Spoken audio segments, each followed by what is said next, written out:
Anthony Nara, j'ai 22 ans. Philippe Jalbert, je viens d'avoir 37 ans.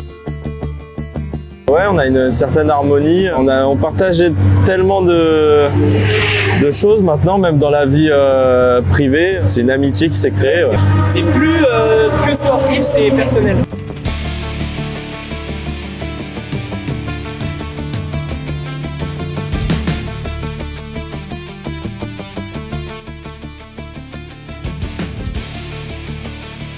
Non, c'est pas la première fois, ça fait 3 ans et chaque année on faisait à peu près une dizaine de journées de roulage.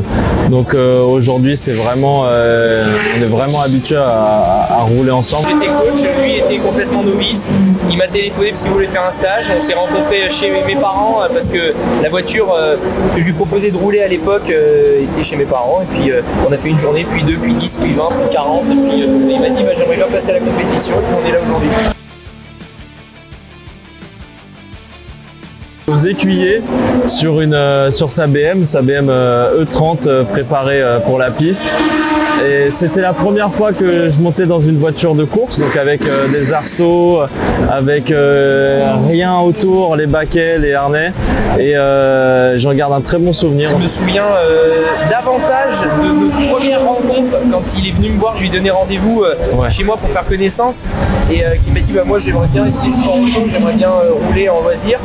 Et je me souviens de ce moment-là où je t'ai présenté la voiture qui était sur un plateau dans une cour de maison, quoi. Et après effectivement les écuyers peut-être le lendemain ou 2 jours après. Ouais, c'était vraiment dans la semaine, ça s'est fait rapidement. Très rapidement. Je pense qu'il y en a 2, je dirais. Notre premier podium tout confondu et notre premier podium cette année. Celui au Mans était particulier parce que on avait fait une grosse endurance. C'était notre première course tous les deux en tant que binôme. Et puis là cette année où j'ai pu voir un niveau vraiment différent et apprécier le podium, je sais pas, d'une façon sportive. Le podium qu'on a fait à Imola il y a quelques semaines.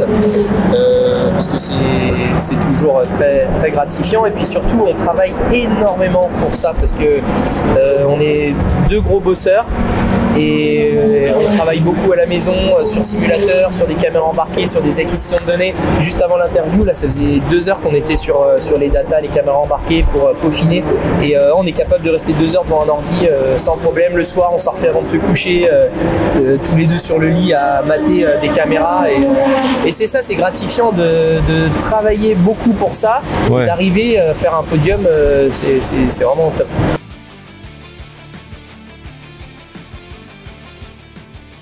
Je dirais tout d'abord de la sécurité, c'est primordial. Je suis pas un kamikaze, je fonce pas tête baissée. J'aime bien avoir le cadre qui me permet d'évoluer en toute sécurité. Dimitri après il va m'apporter de la performance, donc il va me pousser à aller plus loin, il va me cadrer dans mon travail. Et tout ça, je pense que c'est super important. En tout cas, pour moi qui aime bien être guidé dans un sport qui est aussi pointu que le sport auto, Dimitri, c'est une pièce maîtresse dans mon évolution.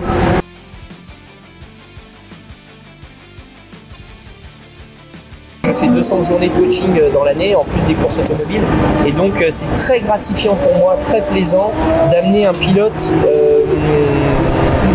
comme Anthony sur des compétitions comme ça, sur un championnat européen. Et c'est très gratifiant de le voir progresser, de le faire progresser. Donc, je suis très épanoui de ce côté-là.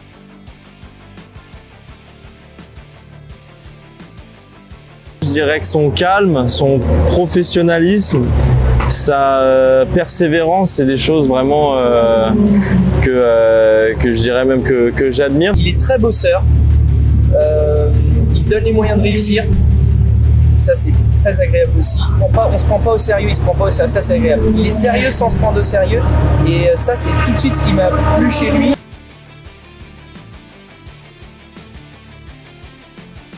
Peut-être qu'il est trop maniaque et des fois moi qui suis un peu on perd du temps sur des petits détails. Et il me dit qu'on en gagne après, mais Là, je l'aurais gagné autrement. On Moi. s'est engueulé pour les vidéos. Ouais. Parce qu'on décharge les vidéos, il y a toujours des vidéos déchets, des trucs tu vois qu'on balance parce que c'est la voiture, la caméra elle se démarre automatiquement pour aller dans la prairie. Et moi j'efface tout, je renomme FP1, FP2. Parce que des fois il galère et on perd un temps dingue. Bien, quand tout est carré, on s'est pris la tête sur ça. Mais ça, c'est un défaut mais que tu as travaillé, c'est qu'au début, quand on s'est rencontrés, il était souvent en retard. C'est vrai ou pas? La ponctualité alors? La ponctualité. Ouais, je le travaille en permanence. Ouais, ça va mieux.